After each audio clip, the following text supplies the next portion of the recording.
ദന്തശാസ്ത്രത്തിന്റെ കാണാമറയത്ത് നമ്മൾക്ക് കണ്ണുകൊണ്ട് കാണാൻ പറ്റാത്ത പല കാര്യങ്ങളും ദന്ത ചികിത്സ സംബന്ധമായി ബന്ധപ്പെട്ടതുണ്ട്. അപ്പോൾ ഡെന്റൽ ട്രീറ്റ്മെന്റിന്റെ കാണാമറയത്ത് എന്നുള്ള ഈ ടോപ്പിക്സ് നിങ്ങൾക്ക് കാണാൻ ആഗ്രഹിക്കുന്നുണ്ടെങ്കിൽ നിങ്ങൾക്കുള്ളതാണ് ഈ വീഡിയോ. യെസ്, നമുക്കറിയാം എന്താണ് കംപ്ലീറ്റ് ഡെന്റൽ ട്രീറ്റ്മെന്റ്. എന്താണ് കംപ്ലീറ്റ് ഡെന്റൽ ട്രീറ്റ്മെന്റ് എന്ന് പറഞ്ഞു കഴിഞ്ഞാൽ, കംപ്ലീറ്റ് ഡെന്റിസ്ട്രി എന്ന് പറഞ്ഞു കഴിഞ്ഞാൽ എന്താണെന്ന് നിങ്ങൾക്ക് അറിയുമോ? അത് നിങ്ങൾ ഓരോ ആളുകൾക്കും ഒരു കണ്ണാടിയുടെ സഹായത്തോടെ നിങ്ങളുടെ പല്ലുകൾ തന്നെ നോക്കിക്കാണാവുന്ന ചില കാര്യങ്ങളാണ് ഞാൻ ഈ വീഡിയോയിൽ നിങ്ങളെ മുന്നിൽ പറയാൻ പോകുന്നത്. Okay, thank you. നിങ്ങൾ കാണിച്ചിട്ടുണ്ടോ? ഇത് 4 റിങ്സ് ആണ്. ഈ ഒരു റിങ്സ് നമ്മുടെ ജോയിന്റിനോട് ബന്ധപ്പെട്ടതാണ്. നെക്സ്റ്റ് റിങ്സ് നമ്മുടെ മസിൽസിനോട് ബന്ധപ്പെട്ടതാണ്. മൂന്നാമത്തെ റിങ്സ് നമ്മളെ പല്ലിനോട് ബന്ധപ്പെട്ടതാണ്. യെസ്, 4ാമത്തെ റിങ്സും നമുക്ക് എന്താണ്? പല്ലിനോട് ബന്ധപ്പെട്ടതാണ്. അപ്പോ ഇവിടെയുള്ള പ്രത്യേകത, ഈ 4 റിങ്സും നമ്മൾ അറ്റൻഡ് ചെയ്യുന്നുണ്ടെങ്കിൽ മാത്രമേ നമ്മുടെ ട്രീറ്റ്മെന്റ് ഒരു കംപ്ലീറ്റ് ഡെന്റിസ്ട്രി ആവൂ എന്നുള്ളതാണ് പരമാർത്ഥം. നിങ്ങൾ ഇതുപോലത്തെ വായ കണ്ടിട്ടുണ്ടോ? ഏതിലും പോകണ്ട, നിങ്ങളോ അല്ലെങ്കിൽ നിങ്ങളുടെ വേണ്ടപ്പെട്ടവരോ വായിൽ നോക്കിയാൽ മതി. എന്താണ് ഇവിടെ സംഭവിച്ചിട്ടുള്ളത്? എന്തുകൊണ്ട് ഈ പല്ലുകൾ ഇതുപോലെ തേഞ്ഞുപോയി? എന്തുകൊണ്ട് ഈ പല്ല് ഇവിടെ പൊട്ടിപ്പോയി? നിങ്ങൾ ചിന്തിച്ചിട്ടുണ്ടോ?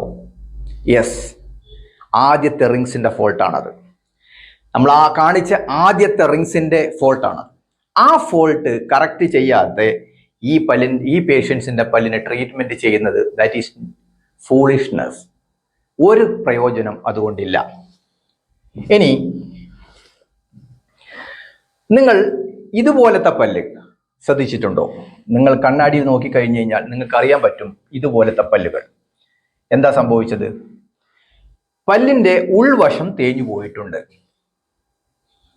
എന്താണ് കാരണം? അത് കടിച്ചപ്പോ തേഞ്ഞു പോയി? നോ. നമ്മൾ ഒരു കപ്പിയും കയറൂട്ട് വെള്ളം മുക്കിക്കൊണ്ടിരിക്കുന്ന പഴയ കാലഘട്ടത്തെ കിണറിൽ, അവിടെ കപ്പി എന്ന് പറയുന്ന സംഭവം, നമ്മൾ വെള്ളം മുക്കാൻ ഉപയോഗിക്കുന്ന സംഭവം, നമ്മൾ കയറിന്റെ അറ്റത്ത് കെട്ടിയിരിക്കുന്ന ബക്കറ്റ്, ആ ബക്കറ്റിന്റെ വലിപ്പം കൂടുതലാണെങ്കിൽ, അതല്ലെങ്കിൽ ആ കയറിന് അത് വിസ്റ്റാൻഡ് ചെയ്യാൻ പറ്റാത്ത രൂപത്തിലാണെങ്കിൽ, നമുക്ക് ഈസിയസ്റ്റ് ആയിട്ട് ആ വെള്ളം മുകളിലോട്ട് കയറ്റാൻ സാധിക്കുമോ? ആ കപ്പി എന്ന് പറയുന്ന പോർഷൻ ഞാൻ ആദ്യം പറഞ്ഞ ഫസ്റ്റ് റിംഗ് ആണ്. രണ്ടാമത്തെ പോർഷൻ സെക്കൻഡ് റിംഗ് ആണ് കയറ്, മസിൽസ്. മൂന്നാമത്തെ പോർഷൻസ് ആണ് നമ്മുടെ ബക്കറ്റ്. എവിടെയാണ് നമ്മൾ ഫങ്ഷൻ ചെയ്യുന്നു അതാണ് ബക്കറ്റ്. 4ാമത്തെ റിങ്സ് ആണ് നമ്മൾ എവിടോട്ടാണ് ഇത് കയറ്റുന്നത്, എവിടുന്നാണ് ഇത് തുടങ്ങുന്നത്. യെസ്, ഞാൻ നിങ്ങൾക്ക് കമ്പാരിസൺ വേണ്ടി ഒരു ഉദാഹരണം പറഞ്ഞു. അത് 100% ആക്യുറേറ്റ് ആയിക്കോളണം എന്നില്ല, പക്ഷേ നിങ്ങൾ അത് മനസ്സിൽ വെക്കണം. ഇനി ഈ പേഷ്യൻസിന്റെ ഈ പല്ലുകൾക്കൊക്കെ എന്ത് സംഭവിച്ചു? എല്ലാം തീർന്നുപോയി. പിന്നെ ഈ പേഷ്യൻസിന്റെ ഈ ഭാഗത്തെല്ലാം ഈ പ്രൊജക്റ്റ് ചെയ്ത് നിൽക്കുന്ന ഈ പോർഷൻ, ഇതെന്താണ്? നമ്മൾ ബട്രസിംഗ് ബോൺ ഫോർമേഷൻ എന്ന് പറയും. യെസ്, ഇത് 2ാമത്തെ റിങ്ങിന്റെ ഫോൾട്ടാണ്. അതായത് മസിൽസിന്റെ റിങ്ങിന്റെ ഫോൾട്ടാണ്. ഇനി നമുക്കറിയാം, ഇത് മേളത്തെ പല്ലും ഇത് താഴത്തെ പല്ലുമാണ്. ഇത് മേളത്തെ പുറകത്തെ പല്ല്, ഇത് താഴത്തെ പല്ലാണ്. ഈ പല്ല് തമ്മിലുള്ള കോണ്ടാക്ട് നിർണയിക്കുന്നത് നമ്മുടെ മസിൽസും നമ്മുടെ ജോയിന്റുമാണ്. അതായത് first ring and second ring. നിങ്ങളെ മനസ്സിലുണ്ട് എന്ന് വിചാരിക്കുന്നു. First ring joint, second ring muscle. അതാണ് നിർണയിക്കുന്നത് ഈ കോണ്ടാക്ട്. അപ്പോ അതിന് ഫോൾട്ട് ഉണ്ടെങ്കിൽ, yes, this tooth will worn. ഒന്നെങ്കിൽ ഇത് തേഞ്ഞു പോകും, അതല്ലെങ്കിൽ തലവേദന വരും, അതല്ലെങ്കിൽ ചുമൽ വേദന വരും. യെസ്, ഇത് നോക്കൂ. എന്തുകൊണ്ട് ഈ പല്ല് പൊട്ടിപ്പോയി? നമുക്ക് പറയാം അത് RC റൂട്ടഡ് ടൂത്താണ്. അപ്പൊ ഇതോ, ഇത് നോർമൽ ടൂത്ത് അല്ലേ? ഇതെന്തുകൊണ്ട് പൊട്ടിപ്പോയി? ആ പല്ലിൽ അനുഭവപ്പെടുന്ന ബൈറ്റിംഗ് ഫോഴ്സ്, കടിക്കുമുണ്ടാവുന്ന ഫോഴ്സ് ഈ പല്ലിനെ കൊണ്ട് താങ്ങാൻ കഴിഞ്ഞില്ല. അപ്പൊ ഹൗ ഇറ്റ്സ് ഹാപ്പൻഡ്? എന്തുകൊണ്ടത് സംഭവിച്ചു? നമ്മുടെ ഫസ്റ്റ് റിങ്ങിലുള്ള ഫോൾട്ട് രണ്ടാമത്തെ റിങ്ങിന് അഫോർഡ് ചെയ്യാൻ സാധിക്കാത്ത ഒരു സ്ഥിതിവിശേഷം വന്നത് കൊണ്ട് എന്ത് പറ്റി? നമ്മൾ കിണറ്റിൽ നിന്നുള്ള ബക്കറ്റ് വലിപ്പം കൂടുതലായതുകൊണ്ട് കയറ് പൊട്ടി താഴെ പോയി. അതുകൊണ്ട് പല്ല് നഷ്ടപ്പെട്ടു പോയി. ഇവിടെ നമ്മൾ മനസ്സിലാക്കണം, നമ്മളെ ഫസ്റ്റ് റിങ്ങിനും സെക്കൻഡ് റിങ്ങിനും ഫോൾട്ട് ഉണ്ടെങ്കിൽ തേർഡ് ആൻഡ് ഫോർത്ത് റിങ് വെറുതെയാ. പല്ലും പല്ലിന്റെ കോണ്ടാക്റ്റും നമ്മൾ കറക്റ്റ് ചെയ്യുന്നത് വെറുതെയാണ്. അപ്പൊ you have to treat the first ring. അതിനുശേഷം you have to equilibrium with the second ring. മസിൽസിനോട് നമ്മൾ ഇത് ഇക്വിലിബ്രിയം ചെയ്യണം. അപ്പോൾ ചില ആളുകൾക്ക് ഉണ്ടാവും, എനിക്ക് പല്ല് വേദന വരുന്നു, എനിക്കത് പല്ല് വേദനയാണോ ചുമൽ വേദനയാണോ നമുക്കറിയില്ല. യെസ്, നമുക്കറിയില്ല. കാരണം ഓവർ കോണ്ടാക്ട് നിൽക്കുന്ന ഈ പല്ല് ഓൾറെഡി ഈ മസിൽസ് ആക്ഷന് അഫോർഡബിൾ അല്ല. അപ്പൊ എന്ത് സംഭവിക്കുന്നു? ഈ മസിൽസിനെല്ലാം ടെൻഷൻ വരുന്നു. കണ്ടോ, പോസിറ്റീവ് ചിങ്സ്, ടെൻഷൻ വരുന്നു. ഇതിനുള്ള ഒരേ ഒരു മാർഗം നമ്മളെ ഫസ്റ്റ് റിംഗ് ആയ ജോയിന്റിന്റെ റീപ്ലേസ്മെന്റ് ആണ്. അപ്പൊ പ്രോപ്പറായിട്ട് ഈ ജോയിന്റ് റീപ്ലേസ്മെന്റ് ചെയ്തിട്ടില്ലെങ്കിൽ it will affect the tooth. പല്ലിനെ ബാധിക്കും. ഞാൻ ആദ്യം കാണിച്ചു തന്ന ചിത്രമുണ്ടല്ലോ, ആ ചിത്രത്തിലോട്ട് ഇത് റിസൾട്ട് വരും. അപ്പോൾ ദിസ് ഷുഡ് ബി ഇക്വിലിബ്രിയം. ഇത് ഫസ്റ്റ്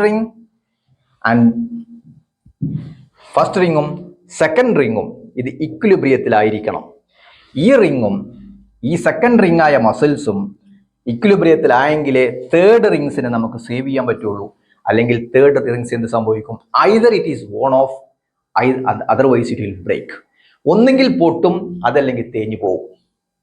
അപ്പൊ നമ്മൾ മനസ്സിലാക്കേണ്ടത്, ഈ തേർഡ് റിങ്സ് കൊണ്ട് മാത്രം പ്രശ്നം തീർന്നോ? ഇല്ല. We have to go for anteriors. മുന്നത്തെ പല്ലുകളുടെ പ്രശ്നങ്ങളും തീർക്കണം.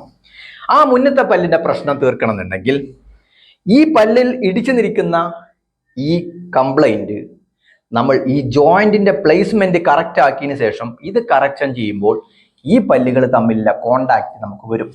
ഈ കോണ്ടാക്ട് ആണ് that is A fourth ring. ആ കോണ്ടാക്ട് റിങ്സ് ആണ് നമ്മൾ നാലാമത്തെ റിംഗ് എന്ന് പറയുന്നത്. അപ്പോ ഇവിടെ ഇത് കപ്പിയും ഇത് കയറും ഇത് ബക്കറ്റുമാണെങ്കിൽ ഈ ബക്കറ്റ് പൊട്ടാതിരിക്കണമെങ്കിൽ എന്ത് ചെയ്യണം? നമ്മൾ കയറിന്റെ ടെൻഷൻ അഡ്ജസ്റ്റ് ചെയ്യണം. ഒന്നുകിൽ കയറിന്റെ ടെൻഷൻ കൂട്ടണം ബക്കറ്റിനനുസരിച്ച്, അതല്ലെങ്കിൽ ബക്കറ്റിനനുസരിച്ച് കയറിന്റെ വലിപ്പവും വണ്ണം കുറക്കണം. അവിടെ കയർ എന്ന് പറയുന്നത് മസിൽസ് ആണ്. നമ്മൾ സിമ്പിളായിട്ട് മനസ്സിലാക്കാൻ വേണ്ടിയിട്ടാണ് ഞാൻ ഇതിനോട് താരതമ്യപ്പെടുത്തുന്നത്. അപ്പോ ഫോർ എക്സാമ്പിൾ നിങ്ങൾ ശ്രദ്ധിക്കുക, നമ്മുടെ വായിലുള്ള ഒരേ ഒരു മൂവിങ് ഓർഗാൻസ് ആണ്, ബോണാണ് താടിയെല്ല്. അത് നമുക്കറിയാം. ഈ താടിയെല്ല് വ്യത്യസ്തമായ മസിൽസ് വെച്ചിട്ട് കണക്ട് ചെയ്യുന്നു. ആ മസിൽസിന്റെ നിയന്ത്രണം ഈ ജോയിന്റ് ഓറിയന്റഡ് ആണ്. ഈ ജോയിന്റ് ആയ ഫസ്റ്റ് റിംഗ് ഈ മസിൽസ് ആയ രണ്ടാമത്തെ റിംഗ് കറക്റ്റ് ആക്കി മാറ്റെങ്കിൽ മാത്രമേ ഈ തേർഡ് റിങ്ങും ഫോർത്ത് റിങ്ങും കറക്റ്റ് ചെയ്യുള്ളൂ. ഞാൻ ഒരു ഉദാഹരണം പറയാം. നമ്മളൊരു വാതിൽ അടക്കണമെങ്കിൽ വാതിലിന്റെ എല്ലാ പോർഷനും അതിന്റെ കട്ടിലൂടെ മാച്ച് ആവണം. ഒരു പോർഷൻ മാത്രം വന്നാൽ അത് ഇടിച്ചിരിക്കും. അപ്പോ ഇവിടെ നമ്മൾ വിജാഗൂരി, ഇവിടെ നമ്മൾ എന്ത് ചെയ്യാം? വാതിലിന്റെ സൈഡ് വശമാണ് എന്ന് പരിഗണിക്കുക. ഈ സൈഡ് വശം തട്ടി നിന്നാൽ വാതിൽ ക്ലോസ് ആവില്ല. അതുപോലെ തന്നെ ഓൾറെഡി ഇതിന് പോകുന്ന മസിൽസ് ഈ ടൂത്തിൽ ഇക്വിലിബ്രിയം ആകണം, യൂണിഫോമിലി ഡിസ്ട്രിബ്യൂട്ടഡ് ആവണം, എല്ലാം സമമായിട്ട് ഡിസ്ട്രിബ്യൂട്ട് ആകണം. അതിനെന്ത് ചെയ്യണം? നമ്മൾ ഈ മസിൽസും ഈ ജോയിന്റും സമത്തിലായിരിക്കണം. ഞാനിത് പറയാൻ കാരണം, എന്താണ് കംപ്ലീറ്റ് ഡെന്റിസ്ട്രി?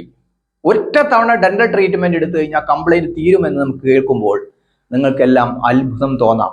നോ, ഇതാണ് അതിന്റെ പ്രിൻസിപ്പിൾ. ഈ 4 റിങ്സ് ഇക്വിലിബ്രിയത്തിലാക്കി കഴിഞ്ഞു കഴിഞ്ഞാൽ നമ്മളെ പല്ല് കംപ്ലൈന്റ് ഇല്ലാതെ നിൽക്കും. Provided hereditary factors. പാരമ്പര്യമായ കംപ്ലൈന്റ് ഇല്ലെങ്കിൽ നമുക്ക് പല്ല് ലൈഫ് ലോങ് നമുക്ക് സംരക്ഷിക്കാൻ സാധിക്കുമെന്നുള്ളതാണ് പരമാർത്ഥം.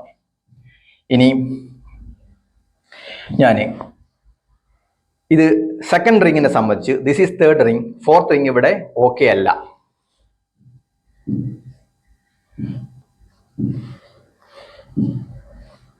ഇനി എന്താണ് ആന്റീരിയർ ഗൈഡൻസ്? മുന്നിലെ പല്ല് തമ്മിൽ ഇടിച്ചിരിക്കണം എന്ന് പറയുന്നതിന്റെ കാരണം എന്താണ്? കാരണം പുറകിലെ പല്ലുകളുടെ ജോയിന്റ് മാത്രം സമം വന്നാൽ ഈ ആന്റീരിയർ പല്ല് മുന്നത്തെ പല്ല് തമ്മിൽ ബൈറ്റ് കറക്ഷൻ ആയി നിന്നില്ലെങ്കിൽ എന്തു ചെയ്യും?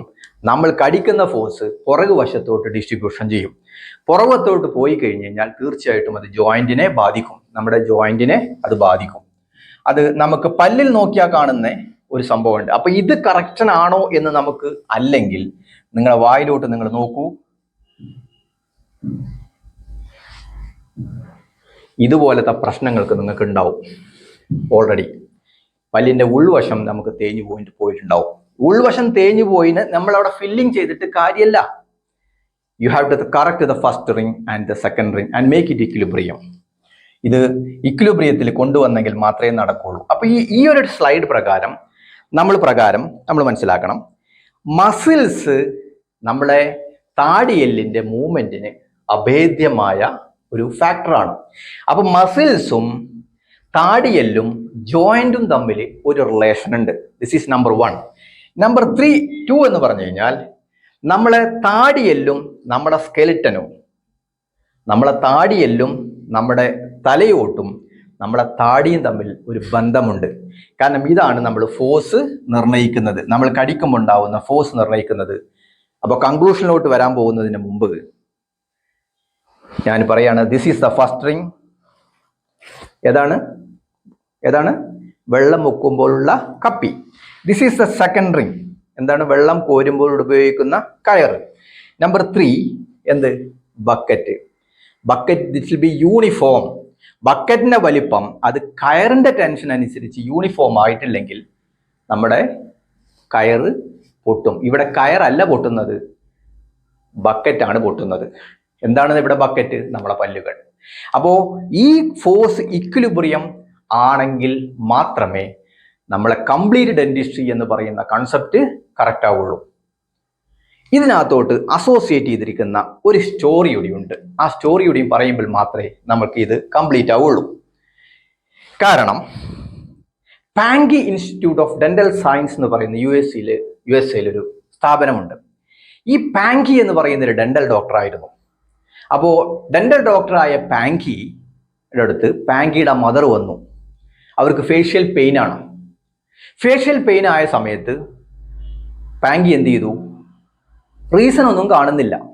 അങ്ങനെ പാങ്കി 1 പല്ലെടുത്തു, 2 പല്ലെടുത്തു, 3 പല്ലെടുത്തു. അപ്പൊ പല്ലിന്റെ കംപ്ലീറ്റ് പല്ലെടുത്തതോടുകൂടെ എന്ത് സംഭവിച്ചു? പാങ്കിയുടെ അമ്മയുടെ പല്ലുവേദന പൂർണ്ണമായിട്ട് പോയി. പാങ്കിയുടെ അമ്മയുടെ ഷോൾഡർ പെയിൻ പോയി, താടിയലിന്റെ വേദന പോയി, ഇയർ പെയിൻ പോയി. അപ്പൊ പാങ്കി ചിന്തിച്ചു, എന്തുകൊണ്ട് ഇത് സംഭവിച്ചു? പാങ്കി റിസർച്ച് ചെയ്ത് പാങ്കി institute of dental science and പാങ്കി institute of TMJ problems എന്ന് പറയുന്ന സ്ഥാപനം USA ഫോം ചെയ്തു. ആ പാങ്കിയുടെ സ്ഥാപനത്തിന്റെ ഒരു കാരണം അമ്മ പറഞ്ഞ ഒരു കാര്യമാണ്. ഇനി ലോകത്ത് ഒരാൾക്കും എന്റെ കംപ്ലൈന്റ് കൊണ്ട് പല്ല് നഷ്ടപ്പെടരുത്. എന്താണ്? പാങ്കിയുടെ അമ്മയുടെ പല്ല് നഷ്ടപ്പെട്ട പോലെ ലോകത്ത് ആരുടെ പല്ലും നഷ്ടപ്പെടരുത് എന്നുള്ള ഒരു പോയിന്റ് കൊണ്ടാണ് പാങ്കി ആ ഇൻസ്റ്റിറ്റ്യൂട്ട് സ്ഥാപിച്ചത്. അപ്പൊ നിങ്ങൾക്ക് നെറ്റിൽ ബ്രഷ് ചെയ്യാനുള്ളൂ, what is Pankey institute of dental TMJ problems. അപ്പോൾ thank you all. Am doctor Ali Arimbra's dental clinic, Melattur. നിങ്ങൾക്ക് ഈ വീഡിയോ ഡയറക്റ്റ് ആയിട്ട് ഇഷ്ടപ്പെടില്ല എന്ന് എനിക്കറിയാം. എങ്കിലും കംപ്ലീറ്റ് ഡെന്റിസ്ട്രിയുടെ പ്രാധാന്യം എന്താണ് എന്ന് മനസ്സിലാക്കി തരാൻ വേണ്ടിയുള്ള ചെറിയൊരു ഇൻട്രൊഡക്ഷൻ മാത്രമാണ് ഞാൻ നിങ്ങളെ മുന്നോട്ടിട്ട് തന്നത്. നിങ്ങൾക്ക് കൈ നീട്ടും നിങ്ങൾ സ്വീകരിക്കും എന്നുള്ള വിശ്വാസത്തോടെ yes, am doctor Ali Arimbra's dental clinic, Melattur. Thank U.